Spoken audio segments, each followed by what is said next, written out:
Aujourd'hui, on va voir comment libérer sa vraie personnalité, comment libérer sa vraie personnalité, c'est-à-dire comment être moins frustré, comment être plus épanoui, comment vivre de manière plus authentique avec un bonheur qui nous corresponde plus. Et pour cela, je vais m'inspirer du livre qui s'appelle Psycho-cybernétique, hein, sur lequel j'ai déjà fait d'autres vidéos. Et d'abord, il faut savoir que notre personnalité, eh bien, au fond, c'est quelque chose qui est unique à nous-mêmes et qui est notre soi créatif. Hein, c'est notre soi créatif et ce soi créatif, il a un aspect magnétique, hein, sur les autres. Il agit comme un aimant, il est attirant et il est mystérieux et c'est ce qui fait notre charme et notre charisme quand on le révèle.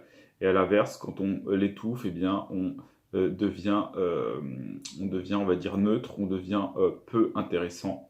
Et donc, pour avoir un impact sur le monde, eh bien, il est nécessaire de révéler, de déployer sa personnalité. Alors, comment est-ce qu'on libère cette personnalité? Comment est-ce qu'on libère notre intérieur en l'exprimant, en faisant une expression de notre soi?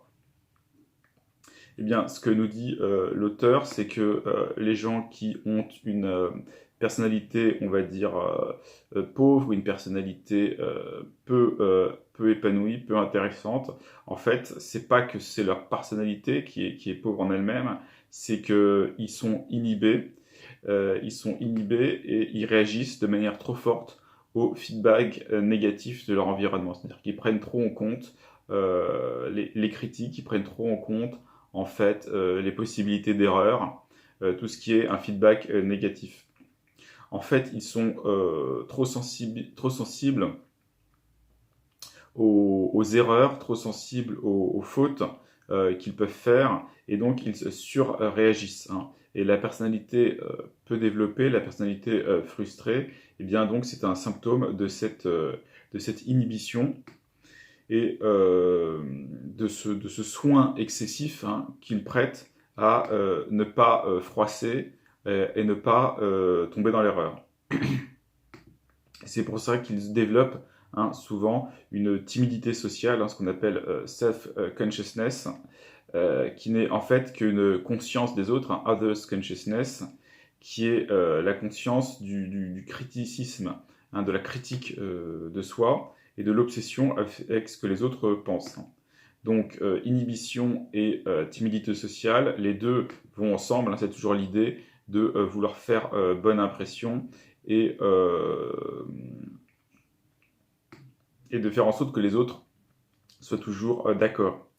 Et la question, c'est est-ce qu'il faut à tout prix se désinhiber? Est-ce qu'on n'a pas le risque d'être trop désinhibé? Et à ça, l'auteur répond que c'est assez rare, hein, parce que la plupart, nous sommes trop inhibés.